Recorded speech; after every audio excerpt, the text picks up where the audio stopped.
Je vais pas attendre les 1000 personnes. Vous partagerez le live très rapidement parce que ça va être très rapide d'abord. Bonjour à tous, j'espère que vous allez bien, que vous avez passé une bonne journée.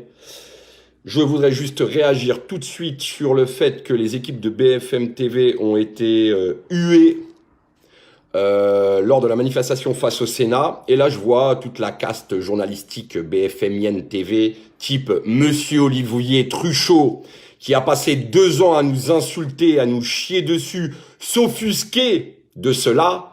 À un moment donné, vous êtes les responsables.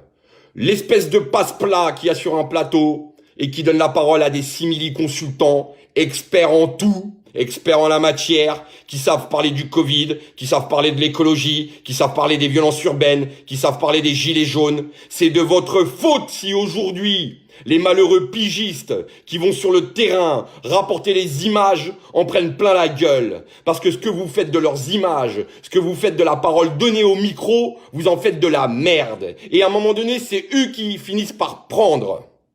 Donc moi, je vais présenter mes excuses à Igor Saïri, mais je présente pas mes excuses à BFM TV et toute cette caste qui aujourd'hui se permet de chier allègrement sur les gilets jaunes sans même leur donner la parole. Et qui finit par prendre? Ce sont les journalistes terrain.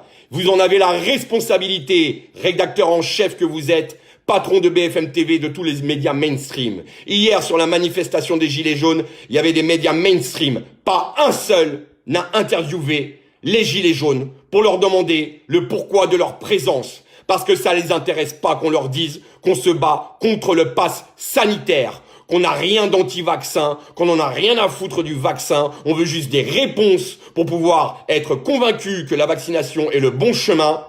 Et personne n'est venu nous poser la question. Alors, monsieur Olivier Truchot, sur ton petit plateau de grande gueule, quand t'auras les couilles et le courage d'inviter des grandes gueules de gilets jaunes, pour ne serait-ce que donner la vérité qui est celle du mouvement, et non pas la vérité de tes consultants, de ton fromager à moustache qui raconte que de la merde et qui passe son temps à insulter, on pourra parler correctement.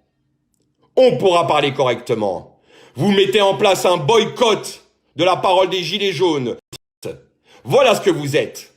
Donc à un moment donné, à raconter de la merde, à trafiquer des images, faut pas venir se plaindre si vos journalistes se font huer et sortir de la manif. Je précise, je ne cautionne aucune violence.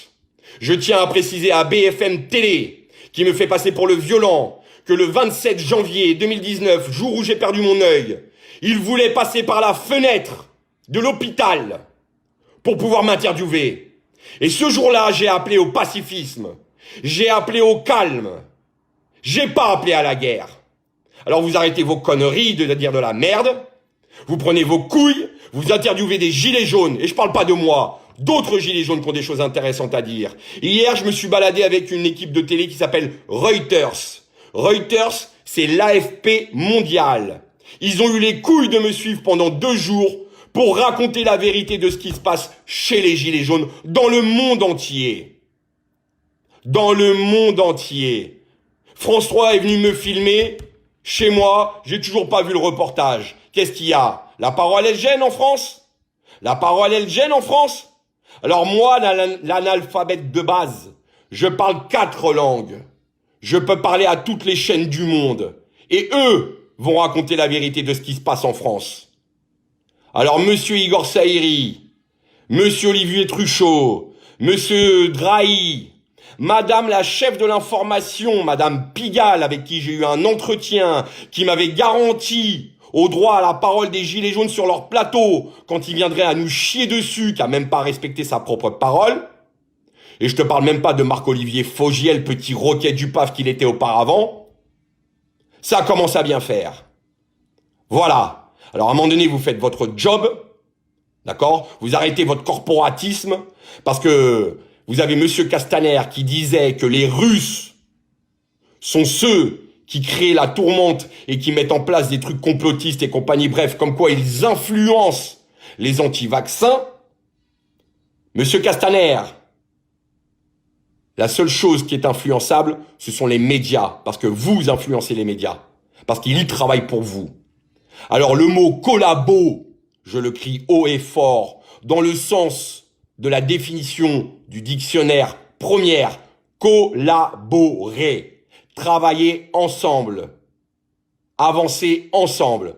C'est ce que vous faites aujourd'hui, BFM Télé. Vous collaborez avec le gouvernement. Et ma liberté me permet de le dire encore. Vous collaborez avec le gouvernement. Vous allez chez Larousse, le petit Robert, vous prenez la définition première. Travaillez ensemble. Vous travaillez pour le gouvernement.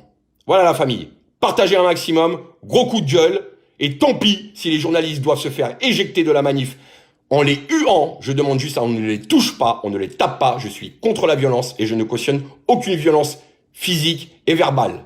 Tout simplement, on hue et ils sortent de eux-mêmes. Qu'ils aillent filmer la neige quand elle tombe. Ils savent mieux en parler qu'autre chose. Je vous fais un bisou la famille.